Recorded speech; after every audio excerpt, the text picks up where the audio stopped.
So let me start by asking you a question. Can you really truly spot fake news? Well, I've got a quiz to test to see how good you are and if you'd make it as a fact checker for Facebook. Because in this podcast, we're talking about Facebook and how it responds to criticisms of being a platform for fake news propaganda, pornography, hate messaging, and much more. From Komando.com, this is, of course, Komando on Demand. It's where we talk to industry movers and shakers. We keep you up to date on everything digital. You can get new episodes every Wednesday and Friday. And by the end of this Komando on Demand episode, you're going to learn about a shocking new development in the behind-the-scenes, often highly secretive inner workings of Facebook. We're going to be covering the ever-present threat of fake news and how it spreads, and how it's still, years after it first broke as a major problem during the 2016 election, it's being used as propaganda and to sow unease and tension in our country. We're going to be covering how the company has taken to combating this epidemic and the third-party companies and partnerships it's been throwing at the problem with, well, let's just say, less than satisfactory results. Now, many of these partners are just not happy, and a few have recently cut ties with Facebook, citing a lack of transparency, well, among other things. We're going to be speaking with an expert fact-checker on her troubles working with the company. And then we're also going to take a look at another hot-button issue for Facebook, the giant shadowing teams of so-called content moderators that have been placed in position, again, usually third-party contractors, to fight this growing wave of sick, often perverted content that violates Facebook's guidelines.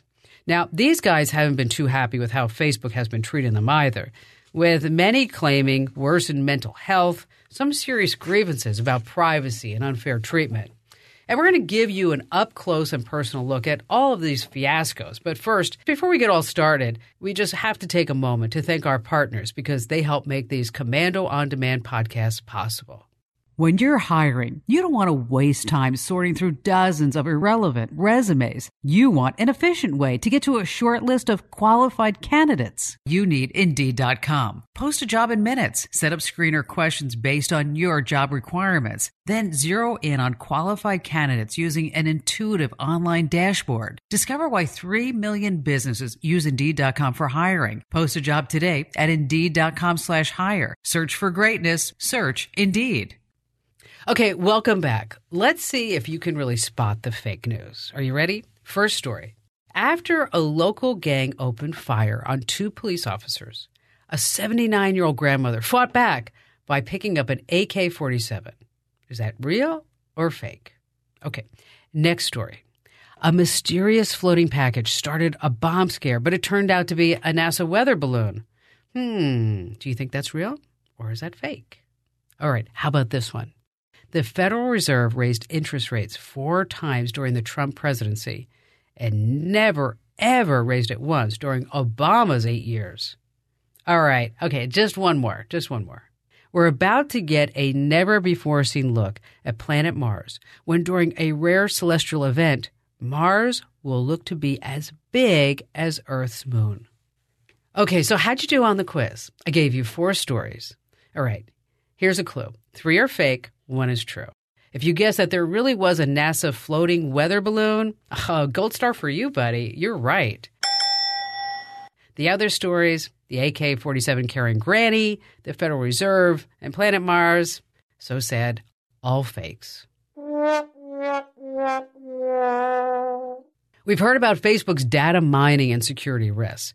But aside from that old classmate or distant relative who spouts off angry political rants, Facebook can be a pretty vanilla place. You share pictures of your family vacations, you keep up with old friends you haven't seen in years, and you follow your favorite tech expert. Of course, that would be me. Yes, Facebook.com/KimKomando. Now, what if I told you there's a brutal and sinister layer that you just don't see? And there's a good reason you don't see it. I'm not talking about the dark web here. I know that's where your mind went. I'm still just talking about Facebook. I'm talking about the millions of reports the company gets every single day for content that gets reported for violating the site's content policies. Violence, brutality, hate speech, and of course, well, fake news. Why are you and I spared from the majority of this shocking content? Well, at least I hope you are. It comes down to thousands, and I mean thousands of men and women who serve as fact checkers and content moderators.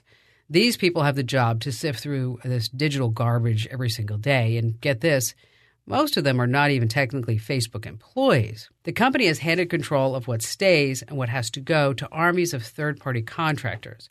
And from what they've been saying in the media, it seems like it really has been the worst of times. For the fact-checkers in charge of weeding out fake news, it looks like two of the site's biggest partners, and we'll get into just who that is later, just ended their agreements with Facebook. All right, let's talk about content moderators for just a second. I've got to introduce you to that topic before I can introduce you to any of our guests. The content moderators help filter out violent and pornographic content. Imagine what this is like. You're sitting in front of a computer all day, and your job, oh my gosh, be terrible, but your job is to flag beheadings, assaults, rapes, murders, content that you wouldn't want any child to see. Just earlier this week, a story broke about a Phoenix-based firm that works with the social media giant and whose employees have been turning to drug use and what they call trauma bonding to cope with the disturbing content that they're reviewing day in and day out. So we're going to be putting Facebook under a much-deserved microscope. And boy, do we have a lot to talk about. And to help us do this, we reached out to Brooke Binkowski. She actually worked with Facebook as a fact-checker. She was in the trenches. She had the job. And Brooke has been making waves recently. Following her departure from Facebook, she published a fiery, incisive piece with BuzzFeed.com about Facebook's lack of transparency. Now, Brooke's no boiler room fact-checker. She's a journalist whose resume includes time as managing editor of a popular fact-check site. I'm sure you heard of it, Snopes. Her outspoken criticism of Facebook has landed her in the limelight. She's calling out the unethical and wrong practices. All right, everyone, I'd like you to meet Brooke Binkowski. Brooke, so tell us how you got to this part. What have you done so far in your life? My name is Brooke Binkowski, and I am the managing editor of trutherfiction.com. Before that, I was the managing editor of Snopes.com. Before that, I was a reporter on the U.S.-Mexico border. I don't know if you care about that. And I am also, I guess, one of the very few people who is coming out and saying, you know, Facebook is doing bad stuff. Did we work together, Brooke? I think so. I think we worked in the same building, at least. Everybody's name sounds familiar, and I think I've worked with everybody. But I did work at KNX, which was in the same building as KFWB, and then all the AM CBS stations. And then before that, I worked for KPCC, and then I worked for like a bunch of stations in San Diego, Pogo, KPBS. Wow. And then CNN Radio. Did you ever work there? Mm-mm. Oh, then I don't know. Well, you never know. Our paths probably crossed somehow in this whole thing. It's radio. Okay, so now the universes are colliding once again. And tell us what you did with Facebook. Okay, so I was the managing editor of Snopes, which is that, you know, big fact-checking website. And Facebook approached me and asked if I would be interested in partnering with them. So I immediately, you know, closed the email and decided it was way too much responsibility and I didn't want anything to do with it. And then eventually I returned to it and sent it to the owner of the site. And none of us really knew what it was, what we were supposed to be doing. And we assumed that we were going to be doing something like real-time fact-checking, which it turned out that was kind of what we were doing. They would give us this tool, and it was hooked into our personal Facebook accounts, which I found particularly weird. That would bring up a table, and we typed in the URL of all the stories that they were looking to have debunked. We would put whether or not they were true or false or mixture, you know, undetermined, all of those things. And then we would put the URL to our fact check on Snopes into this graph, into this little, you know, table on Facebook. And then that was it. Like it was non-invasive. So we appreciated that, but none of us had any idea what they were doing with it. Okay. So wait, just back up. Okay. So somebody posts something online, right? Mm-hmm. And I flag it by saying, you know what, that's just not true. Okay. Mm-hmm. And then that computer algorithm says, okay, well, we need to send that to a human being to actually check. I think that's how it worked, because they never would tell us how the flagging process worked either. You know, at some point they had people who were flagging stuff just, you know, at random. At another point they had experts flagging things. Like, I have no idea how they ended up on this list, how these stories ended up there. But yeah, in theory, that was how it worked. Okay, so did you only check Snopes, or were you allowed to go to other places to figure out whether or not this was fake news or real news? So since we were with Snopes and we were partnered with them, we were just using Snopes URLs. There were other groups that were using their own work, but we were using our own work in order to debunk the fact checks. So what are some stories that you might remember? Oh my gosh. I'm trying to remember. We would get like the same story over and over and over when it, you know how somebody puts out like a satire story and then a fake news or disinformation site will take that and they'll just rip it off and then post it under their own byline. Yeah. So we'd get that over and over again, which led us to believe that it was an algorithm issue. But I'm trying to think of an example. Like this keeps getting stuck in my mind because we just had to re-debunk it for my news site, which was, this was one that we did, I believe, for Facebook. It was a woman. This is a completely untrue story, by the way. She had a bunch of kids and she decided to leave them in the car while she went and ate at a buffet for 9 hours. And this was accompanied by an unrelated mugshot of this hapless woman and who got arrested for, I think, theft or something like that, kind of misdemeanor theft, but her mugshot was online. And so whoever it was swiped it. So this started going out everywhere. People were passing it along thinking, oh yeah, what a stupid criminal. Haha. And so that one kept popping up again and again, but it was usually stuff like that. It wasn't the really corrosive stuff. It was these stories that, were kind of maybe amusing to some people, or, they were off the wall, off the beaten path. And, we ended up with a lot of those. The truly awful, like racist, corrosive, fear-mongering stuff we never saw or very rarely saw. And so what do you think, where do you think it goes wrong on Facebook? Oh, definitely their opacity, their lack of transparency, the fact that they are still trying to use algorithms to solve human problems. They're completely resistant to the idea that they need to hire internal moderators. They're married to this false idea of free speech. I keep hammering this because I feel like people talk about free speech and they don't quite understand it. Free speech isn't just the loudest person, getting control of the room. That's antithetical to what free speech actually is, because then that means everybody else doesn't get to speak, right? Free speech is everybody gets a chance to talk.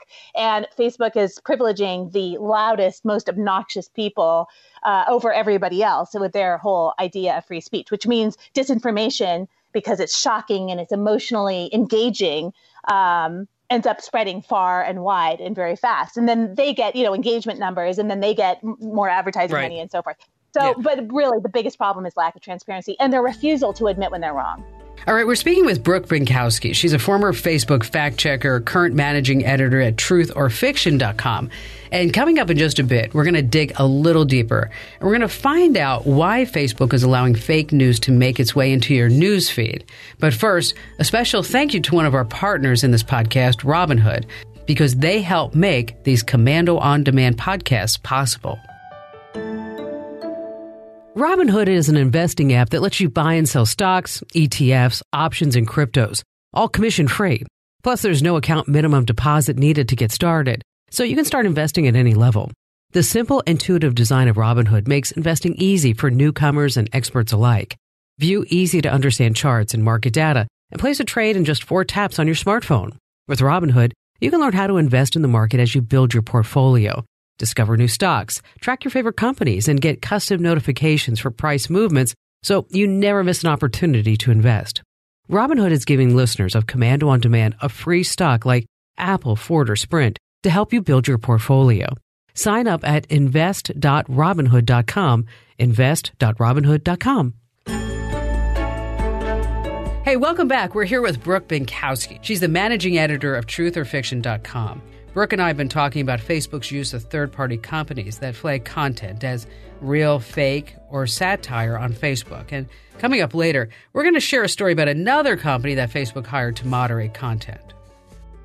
How many human moderators does Facebook have? I have no idea. They have honestly no idea. That goes back to that lack of transparency. Yeah. I can tell you that when I was absolutely fixated on Myanmar and all the stuff that was going on there, and absolutely powerless to help it or to help anything, it came out later that they'd had, I think, 2 Burmese-speaking people in all of Myanmar handling all of that on Facebook. But back here in the United States, We have people that will just get on Facebook because they're bored, right, Brooke? They got nothing to do. Right? I mean, I do the same. You know, and you start trolling around, you look at different stories, and we all have that, like, blowhard friend. You know what I'm talking about. You know, whether it's Trump or Pelosi, it doesn't matter what it is. They're just all over it. And then you have, of course, the nice Aunt Bet, right, who like, believes everything that she sees online. And so when these stories are brought to Facebook's attention, it doesn't sound like they have a really good inside way to figure out what goes to the top of the news feed versus it just kind of goes away. Yeah, no, they don't. And I think it's a feature, not a bug. I mean, I think more is going to come out. And I'm speculating. I have no insider information on this particular thing, but I think what's going to happen is we're going to find out that this is purely because it's their business model, because they've been so resistant to changing the spread of this. They have been so anxious to distance themselves from any kind of responsibility that kind of just has to be the only thing that's left, I think. Well, it's all about the money. I mean, yeah. Let's just God. It's just all about the money. Let's see how long we can keep them on the page. And psychologically, those buttons are there at various places so that this way you do have that endless scroll, okay? Mm-hmm. You also have a little bit of FOMO, right? Mm-hmm. And when you start looking at the stories that spread on Facebook, it seems like the crazier stories get spread more than, like, the good stories. Of course, because that bypasses your, thinking part of your brain. It bypasses your frontal lobes and goes straight for the amygdala, right? So you're like either really scared, or you think it's really funny, or you think it makes you really angry, or something like that, which equates to, by Facebook's definition, engagement. It drives me nuts because engagement is not an unalloyed good. I like the idea of being able to talk to friends. I don't like the idea of having, a 6-hour-long fight with people who I used to like just because some hoax stories going around that they found believable, for example, or that I found believable. I mean, I've been taken in before too. Yeah, I have too. You're looking at that, you're like, whoa, that has to be true. And then you're like, God, darn it. I think I had one too many glasses of wine when I liked that. What the heck was going on? Should not Facebook and drink, okay? Stop it. Stop it already. Oh, we've all been there. All right. So do you think Facebook, I think I know the answer, but let me ask you this anyway, Brooke. How does Facebook fix the problem?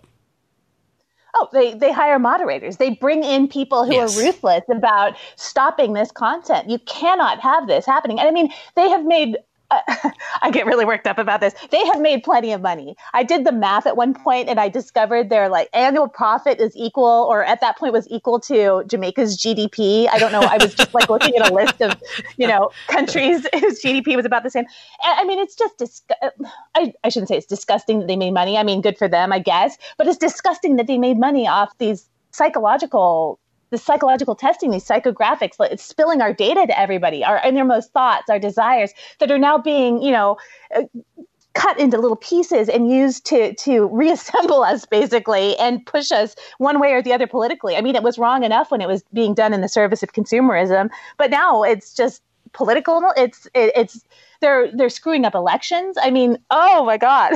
It's so dystopian. I have made it, it's no secret that, I don't like Facebook. I've said it publicly. I wish I could delete my account, but I can't because it's tied to the show account. Okay. Mm-hmm. I can't stand the tracking that happens. You mentioned Jamaica. Their GDP. Probably much like Jamaica, their GDP is tied to smoke. Facebook is a lot of smoke and mirrors too, right? Very good.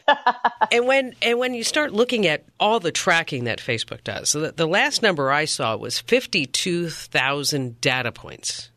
I mean, about a particular person. I don't know about you, Brooke, but I can't think of 52,000 things about myself. Right? I mean, what? It's got to be some of the most trivial stuff. It's got to be just. If it wasn't being done by AI, I imagine people would be bored out of their minds with that kind of stuff. Who needs that kind of level of data? But it is all for the almighty dollar, because when we can start really giving targeted advertising and down to minutia, like, you mentioned, do you like Coke or Pepsi? Okay. Do you prefer cranberry juice over apple juice? I mean, there are different psychological aspects where people will say, you know what, she likes cranberry juice. She probably gets a lot of UIs, versus apple juice or whatever it might be. And so it becomes all about the mighty dollar, which when you start talking to people, they say, you know what, I like Facebook. It helps me feel connected, right? Mm-hmm. It brings me closer to my family and my friends.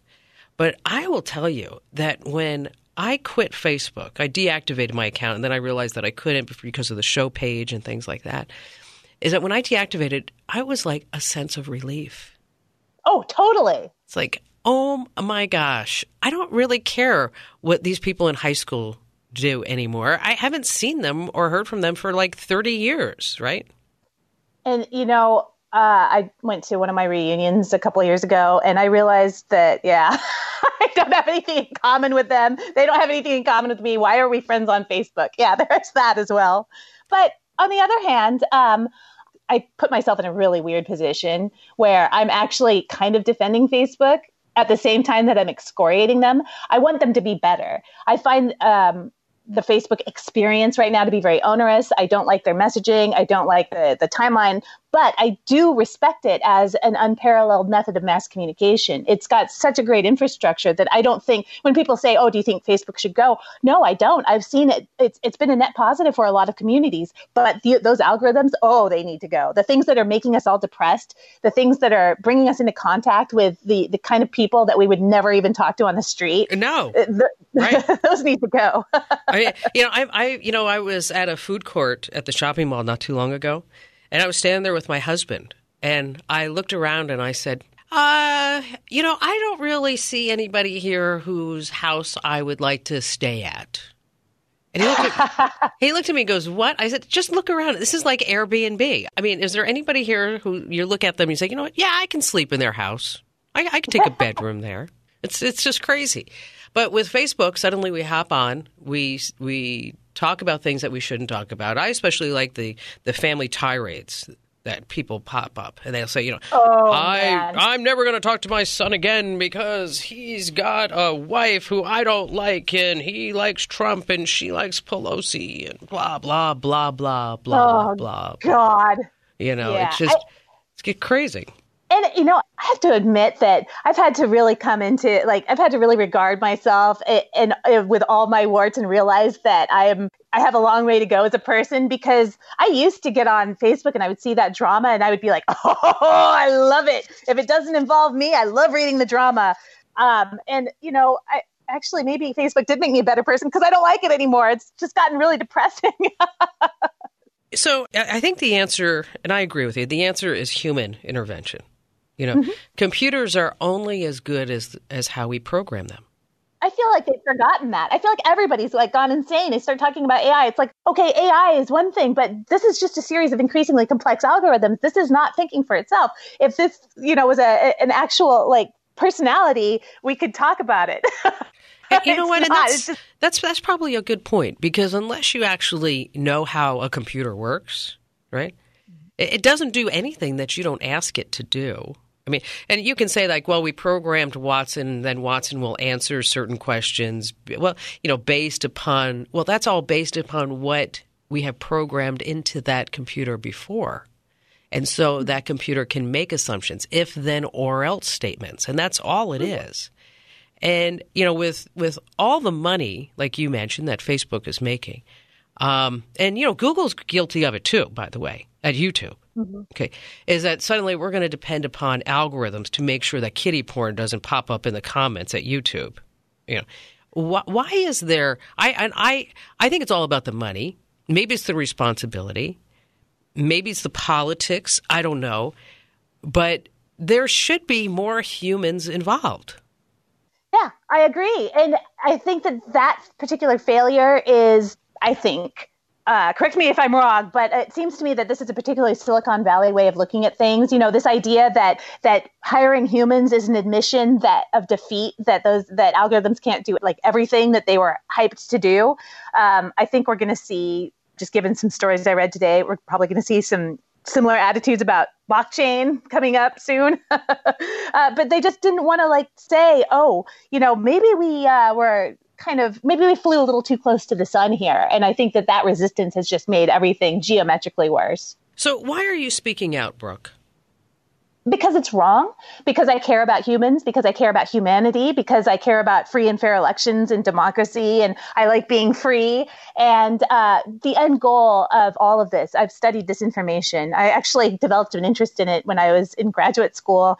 Never thought it would be, worth anything. I just thought it was really interesting how it worked and how it spread and how people adopted it and what they used it for. And the end goal, when you start getting hit hard by disinformation and propaganda, is to dehumanize people and to take freedom away from people. And I've never been particularly, one of those people going out screaming about tyranny and freedom, but I guess I'm turning into that person now because I find myself thinking more and more that if our elections get interfered with too much, we're not going to have the freedom to elect new people at some point. Not to get too into politics, but I also have seen a lot of disinformation come out about, the border, for example, another thing that my grad school experience was strangely preparing me for because I studied Latin American history with focus on the U.S.-Mexico border, go figure. But what happens is, I'm seeing entire swaths of people be dehumanized, people I love, people I'm related to, me, and I see where it's going. And I see this sort of extremely dark undercurrent, and I'm trying to prevent that. And I think that Facebook's inaction, no matter what they tell themselves, tech is not morally neutral. And Facebook's inaction, like I said earlier, is making things much worse. Well, but Facebook is not a tech company. I mean, they're in the tech industry. That's not what they say. Okay, right. But as far as they are in the information dissemination business. Okay, completely agree. Okay, whether they want to agree with that or not. I mean, there are certain reasons why you only see your political views on your newsfeed, because you're not going to read something that you don't agree with. You're not going to share something. You're not going to spend time. You're not going to engage in something that you don't agree with.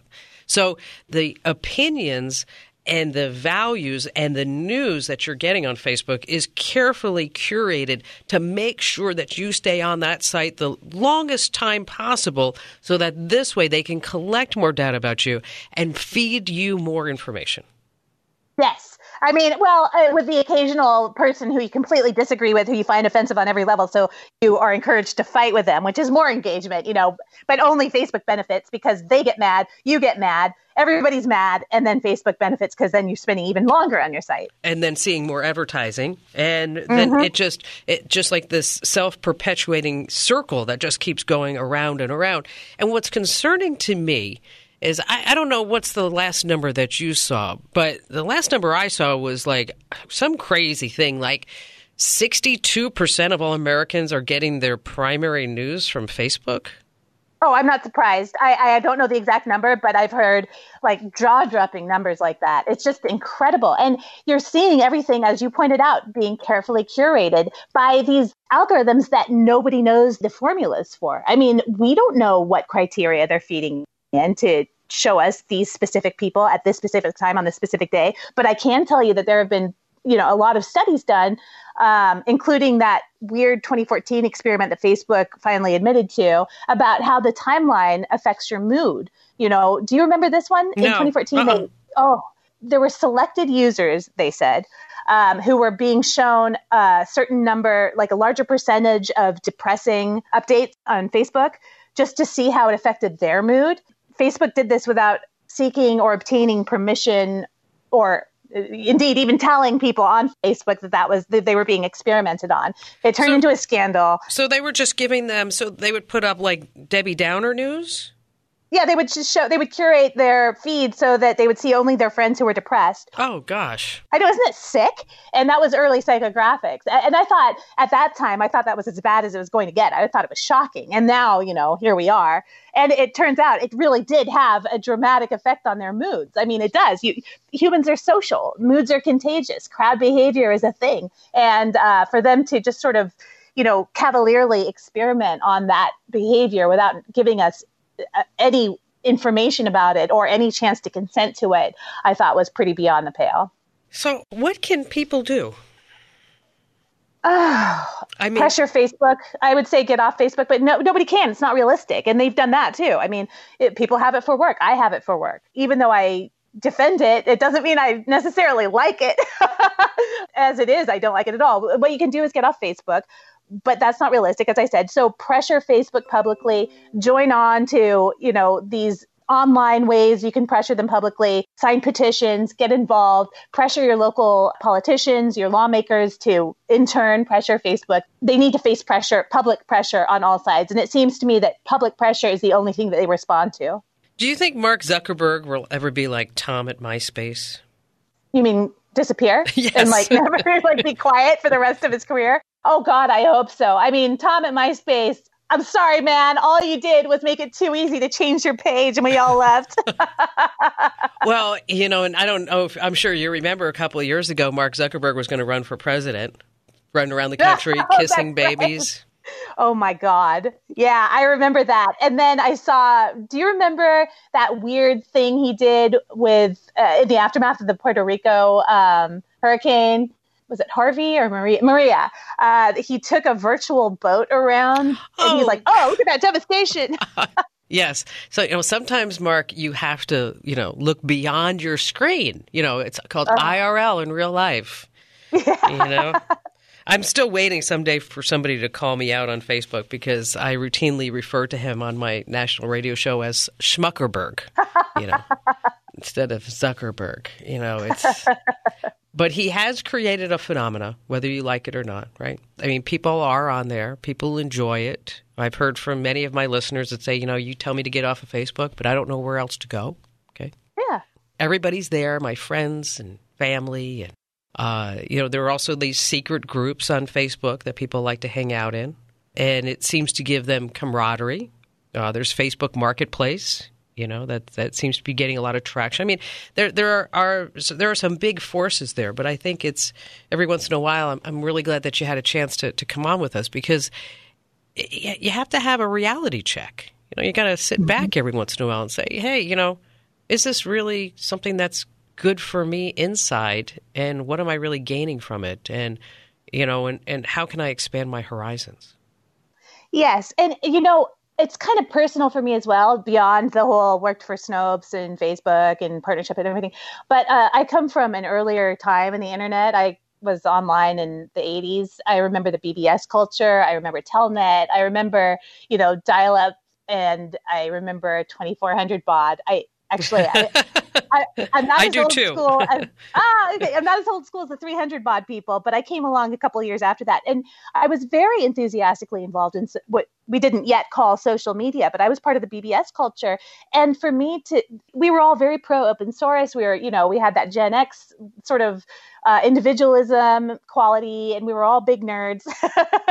Yeah, we were. Yeah. You know what? I was the bona fide geek of the week. I admit it, Yeah, but look what you made out of it. It's awesome. Yeah, that is true. To see this turn to the service of suppressing people's individual rights and suppressing their free speech. I mean, that's essentially what's happening. To me, I find it obscene. It goes against everything we created this society for. And so I guess I do get worked up. I do take it personally because although I didn't create any of the technology, I was there. I helped shape the culture at that time. And this is not what we made that for. Is there anything else you want to talk about? No, I kind of got it all out of my system. Thank you for cleansing, saving me money. Yeah. No, I don't have to go to therapy for another week. That's right, Brooke. No therapy for the next week. We did that whole mental cleansing. You can now, pull up Calm in a meditation app, whatever it may be. But no, seriously, Brooke, thank you so much for joining us. I think that you provided some valuable insight and some fodder for conversation, and hopefully things that our listeners can think about the next time they're tempted to share something on Facebook or tempted to just sit there on Facebook and while away the hours. Yes, and pressure your elected officials to make Facebook better. Hey, thanks, Brooke, for joining us. And if you'd like to read more about this topic, head over to my website, Komando.com. That's Komando with a K, of course.com, and just search for Facebook. And while you're there, sign up for my free newsletters, because this way you get alerts when we have great breaking news stories like this. And stick around to the end of this podcast, because we're having a great giveaway. That's right. You just have to listen for a special password, and you can text it to win a fabulous prize. And before we get to all that, just stay right where you are, because I have to extend a special thank you to our partners in this podcast. They help make it possible. It's 2019, and technology has grown leaps and bounds since 1999. So why are you still using that old, outdated software? Find software that fits your business's needs using Capterra.com. I get asked all the time for different recommendations, and I refer people to Capterra.com. With over 700,000 reviews of products from real software users, discover everything you need to make an informed decision. Search more than 700 specific categories of software, everything from project management to email marketing to yoga studio management software. No matter your business needs, Capterra makes it easy to discover the right solution fast.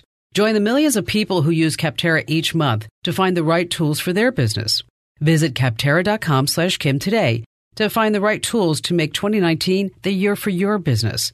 Once again, that address is Capterra.com/Kim. Let me spell it for you. Capterra.com/Kim. Hey, we're back. As we spoke about with Brooke, there's a lot of power in Facebook. Online communication is fast, and messages move through the web faster than lightning, whether they're true or fake or satire. And that's part of the reason Facebook has dramatically increased the amount of content moderators. And I'm sure it came to light because, Mark Zuckerberg, last year we had the Cambridge Analytica scandal. This propaganda firm stole some 87 million users' data, and then Facebook hired thousands of people to do what its artificial intelligence technology just can't do: try to keep the site clean from hateful and violent content. And I have to tell you this from the onset, Facebook's doing a horrible job at it. By the end of this year, by the way, we're going to have more than 20,000 people working on security and content review, working across all these things. So when content gets flagged to us, we have those people look at it, and if it violates our policies, then we take it down. Some problems lend themselves more easily to AI solutions than others. So hate speech is one of the hardest, because determining if something is hate speech is very linguistically nuanced. Right, you need to understand, what is a slur and whether something is hateful, not just in English, but the majority of people on Facebook use it in languages that are different across the world. Contrast that, for example, with an area like finding terrorist propaganda, which we've actually been very successful at deploying AI tools on already. Today, as we sit here, 99% of the ISIS and Al-Qaeda content that we take down on Facebook, our AI systems flag before any human sees it. So that's a success in terms of rolling out AI tools that can proactively police and enforce safety across the community. Hate speech, I am optimistic that over a 5 to 10 year period, we will have AI tools that can get into some of the nuances, the linguistic nuances of different types of content to be more accurate in flagging things for our systems. But today, we're just not there on that. Now, let's get back to this Phoenix-based company. Their name is Cognizant, and its tactics that were making headlines recently after an article on The Verge alleged that the people who work at these companies are suffering from post-traumatic stress syndrome. Now, supposedly, at Facebook's request, these third-party companies force workers to sign strict non-disclosure agreements. I understand that. We sign them here at Komando. But what if these reports are true? You'd think that Facebook fact-checkers were conducting international espionage. This goes beyond non-disclosure and confidentiality. The reports say workers are not allowed to tell anybody, I'm talking about anybody, about their work. Not even their families are allowed to know. I can't even imagine. You spend all day looking at some truly terrible stuff, and you can't talk about it with your family members and friends. Facebook says this is to protect the identity of its users. Well, apparently, this causes a lot of employees to get really close to each other. I mean, I'm talking about really, really close. There are many reports of, let's just say, inappropriate workplace activities, and that's in quotes, between coworkers. One of the people who was interviewed for the article said that it was just a form of trauma bonding. There have been reports of anxiety, sleep loss, loneliness, even PTSD symptoms. One former employee says he sleeps with a gun and doesn't believe 9/11 was a terrorist attack. Apparently, he's reading so many conspiracy theories on his job as a fact checker that he's truly started to believe what he reads. This work is hard, but I will say that the graphic content, that sort of content, is a small fraction of what reviewers might see. Increasingly, we've been able to use technology to review and remove some of the worst content that you might see somebody upload to Facebook. Facebook execs responded to the allegations and put out a statement of their own. They said, well, it's a whole PR thing. They're taking steps to set and enforce the expectations that they have for partners. Maybe they'll hire another third-party firm to manage their third-party firms. PBS last year published a documentary about the thousands of secretive armies of moderators and the concerns they raise about democracy and free speech as a for-profit third-party workforce chooses what you see, and they also choose what gets buried. Here, check this out. Delete. Ignore. Ignore. Delete. Delete. Ignore. Ignore.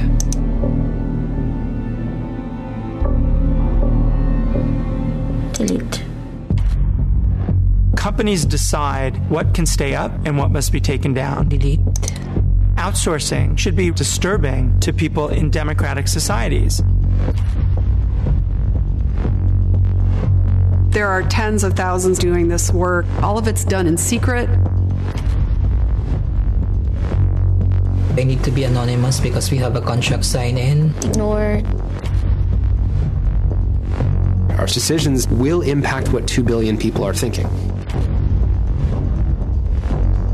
If you commit one mistake, it could trigger war. Delete. I've seen hundreds of beheadings. Ignore. Delete. Ignore. Delete. Delete. Ignore. Delete. Delete. Ignore. Delete. Delete. Ignore. Delete. Delete. The danger is that we might lose democracy because we're willing to give it up. I gotta tell you, if you're looking for another reason to ditch Facebook, even for a little while, this could be it. Facebook has set some pretty rigorous guidelines on what stays and what has to go, and these were all famously leaked by The Guardian in 2017. Here are a few. Vague threats are okay, well, as long as they don't mention anybody specific. How about this one? Some instances of child abuse are okay, as long as it's not sexual or sadistic in nature. What was that? Okay, who wants to be the person who decides that?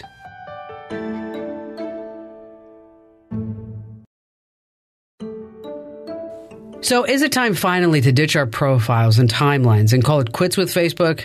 I cannot stress this enough. Just be super careful on the web.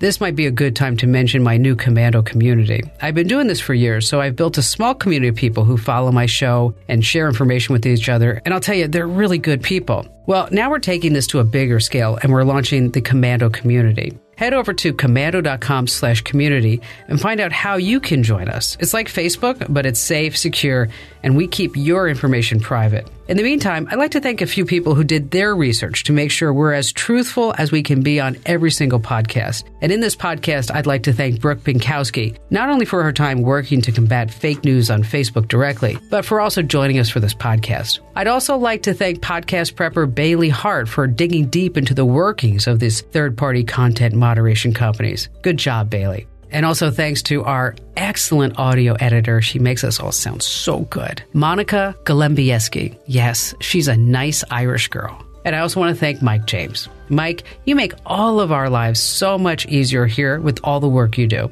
And obviously, I have to thank each and every one of you who's listening right now.